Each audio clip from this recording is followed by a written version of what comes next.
बड़े बदलाव की तरह इसे देखा जा रहा है। आज नामांकन हो चुका है, कल ऐलान होगा। पार्टी को युवा करने के तौर पर इसे देखा और प्रचारित भी किया जा रहा है। नई नियुक्ति पर बीजेपी का क्या मैसेज है वो आप देख सकते हैं, और नितिन नवीन पसंद क्यों बने वो आप देख सकते हैं। बड़ा दिलचस्प संयोग है कि इससे पहले जो कार्यवाहक बने थे जेपी नड्डा, वो भी छत्तीसगढ़ में प्रभारी थे, फिर वो कार्यवाहक अध्यक्ष बने और फिर राष्ट्रीय अध्यक्ष बने। इसके अलावा नितिन नवीन वो छत्तीसगढ़ के प्रभारी रहे, कार्यवाहक बने और अब फुल टाइम पार्टी अध्यक्ष बनने जा रहे हैं। सिर्फ औपचारिक ऐलान बाकी। दो तस्वीरें आपको दिखा रहे हैं नामांकन के दौरान की, जब मध्य प्रदेश के सीएम डॉक्टर मोहन यादव मौजूद रहे। दूसरी तस्वीर में आप देखिए छत्तीसगढ़ के सीएम विष्णुदेव साय भी मौजूद रहे। दोनों ही प्रस्तावक बनाए गए हैं और दोनों की मौजूदगी, ये खास तस्वीरें सामने आई हैं। डॉक्टर नरोत्तम मिश्रा, मुख्यमंत्री मोहन यादव, मुख्यमंत्री विष्णुदेव साय, सांसद विष्णुदत्त और जो भी संगठन के पदाधिकारी हैं वो भी इस पूरी प्रोसेस का हिस्सा बने हैं।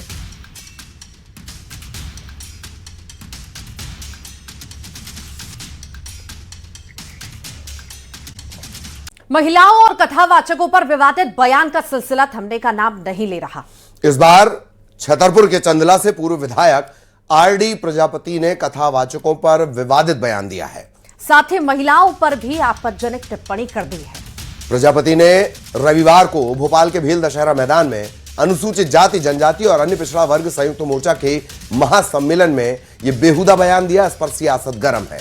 कांग्रेस इस बयान को नाराजगी इस पर जाहिर कर रही है, तो बीजेपी ऐसे विवादित बयान देने वालों को कांग्रेस से जोड़ रही है। पहले उनके जूतों की माला पहनाकर नंगा घुमाया जाए, जो प्यास पीस से बोलते हैं।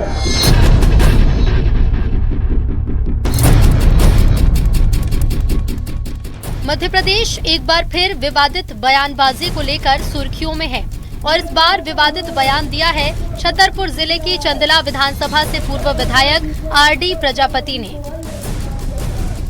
मैं चाहता हूँ हमको फांसी दी जाए, डॉक्टर वर्मा जी को, संतोष वर्मा जी को आईएएस हटा दिया जाए, लेकिन पहले उनके जूतों की माला पहनाकर नंगा घुमाया जाए, जो प्यास पीस से बोलते हैं।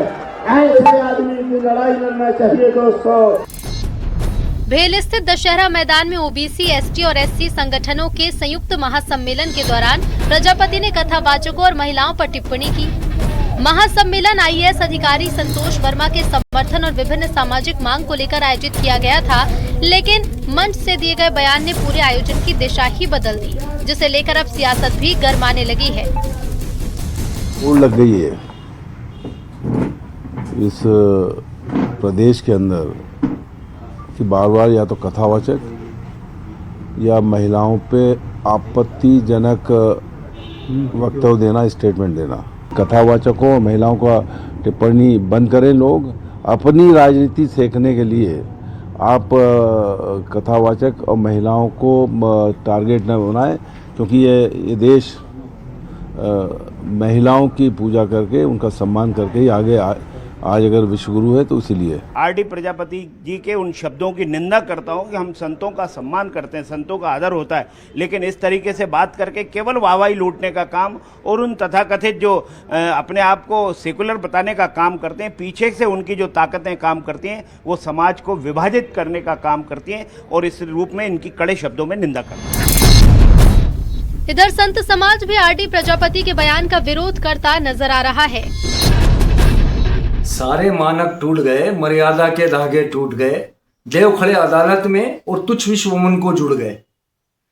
ये मैं लिखता रहा, वो इसलिए लिखता रहा कि आज के इस युग में भाषाई अमर्यादा इतनी ज्यादा हो गई कि आप कथाकार को देख ले तो कथाकार महिलाओं को कितने बच्चे पैदा करना चाहिए, कौन सी आयु में शादी करना चाहिए, वो अमर्यादित कई बार बात कर जाते हैं। और राजनेता तो उनसे 2 कदम आगे हैं ही हमेशा की तरह। वो तो जिन विषयों के ऊपर उनको ज्ञान नहीं, भान नहीं, सस्ती लोकप्रियता के चलते वो इस प्रकार के बयान देते रहते हैं। तो उनको ये चाहिए, उनके दल को ये चाहिए कि उनको सख्त के सख्त कार्रवाई करें। बता दें, महिलाओं को लेकर हाल ही में कुछ बाबाओं के बयान खूब सुर्खियों में रहे थे, जिन्हें लेकर आरडी प्रजापति ने कथावाचकों के खिलाफ गलत बयानबाजी की। साथ ही महिलाओं को लेकर विवादित बयान दिया, जिसके बाद मध्य प्रदेश की सियासत में एक और विवादित बयान पर अब सियासत तेज हो गई है। Bureau report, news 18।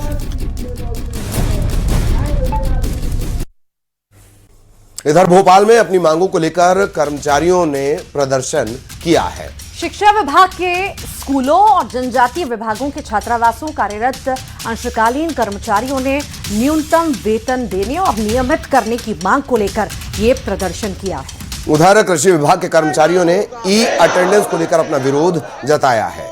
कर्मचारियों ने कृषि मंत्री एंदल सिंह कंसाना के आवास पर प्रदर्शन किया। मंत्री एंदल सिंह कंसाना ने कहा है कि कर्मचारियों और अधिकारियों के हित में जो फैसला सही होगा, सरकार वही फैसला लेगी। आपको बता दें, ई अटेंडेंस को लेकर इससे पहले शिक्षक भी विरोध जता चुके हैं। हालांकि सरकार की तरफ से ई अटेंडेंस को लेकर कोर्ट के आदेश का हवाला दिया जा रहा है।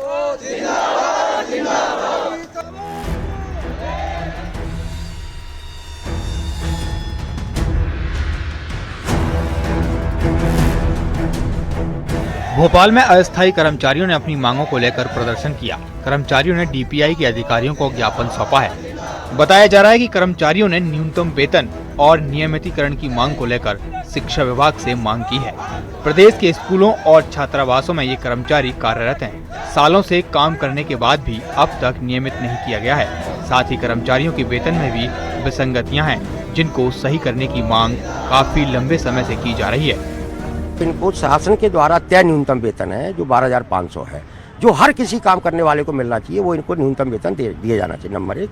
नंबर 2, जो लंबे समय से स्कूलों में छात्रावासों में काम करते हैं, बच्चों की देखभाल करते हैं, अधिकारियों की अवगत करते हैं, इन्हें चौथे दर्जे का कर्मचारी घोषित किया जाए। चतुर्थ श्रेणी कर्मचारी के पद पर इनको नियमित किया जाए। अभी हमारी अधिकारियों से बात हुई है, उन्होंने कहा कि ये बात सही है कि इनकी नियुक्तियाँ हुई हैं। ये जनपद सीओ ने, प्रिंसिपलों ने, डीओ ने इन लोगों को रख लिया है। अब हम इनके बारे में कोई पॉलिसी बनाने की तरफ बढ़ रहे हैं, जानकारी जुटा रहे हैं। हम इनको नियमित करने का उन्होंने हमको आश्वासन दिया है। उधर प्रदेश में ई अटेंडेंस को लेकर विरोध जारी है। पहले टीचर्स ने विरोध किया और अब कृषि विभाग के कर्मचारियों ने मोर्चा खोल दिया है। कर्मचारियों ने कृषि मंत्री एंदल सिंह कंसाना के आवास पर प्रदर्शन किया। कर्मचारियों का कहना है कि कृषि विभाग के अधिकांश कर्मचारी फील्ड में कार्य करते हैं और कई जगह कार्यालय भी उपलब्ध नहीं है। ऐसे में ई अटेंडेंस की अनिवार्यता व्यावहारिक नहीं है।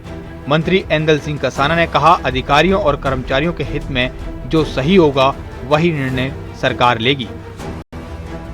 जिसमें शासन ने सार्थक पोर्टल के द्वारा ई अटेंडेंस लगाने के लिए जबरन थोपा जा रहा है इसको, और हम सब लोगों का कार्य फील्ड स्तर का कार्य है, किसान के लेवल का कार्य है। हम किसान के घर पे और खेत में जाके फसलों का निरीक्षण करते हैं, जिसमें ई अटेंडेंस की बाध्यता के रहते हम ये काम समय पर नहीं कर सकते। इसलिए हमारी शासन से, प्रशासन से, मंत्री महोदय से ये निवेदन है कि हमें इस ई अटेंडेंस की बाध्यता से मुक्त रखा जाए, जिससे कि फसलों का निरीक्षण और बीज का सारा कार्य समय से और सुचारू रूप से चल सके। यही हमारा निवेदन है। हमारे कर्मचारी रीढ़ की हड्डी है, और रीढ़ की हड्डी कितनी महत्वपूर्ण चीज होती है। चाहे वो हमारे कर्मचारी भाई आए, उनकी एक आपको मालूम अंगूठा ऐप का प्रश्न है, उस पर हम स्क्रूटनी कर रहे हैं, और मेरा ऐसा मानना है कि हम कर्मचारियों को किसी भी प्रकार परेशान नहीं होने देंगे। ई अटेंडेंस को लेकर पहले भी प्रदर्शन होते रहे हैं। टीचर्स ने भी इसकी अनिवार्यता को लेकर सवाल उठाए थे। हालांकि सरकार की ओर से कोर्ट का हवाला दिया जा रहा है। Bureau report, news 18।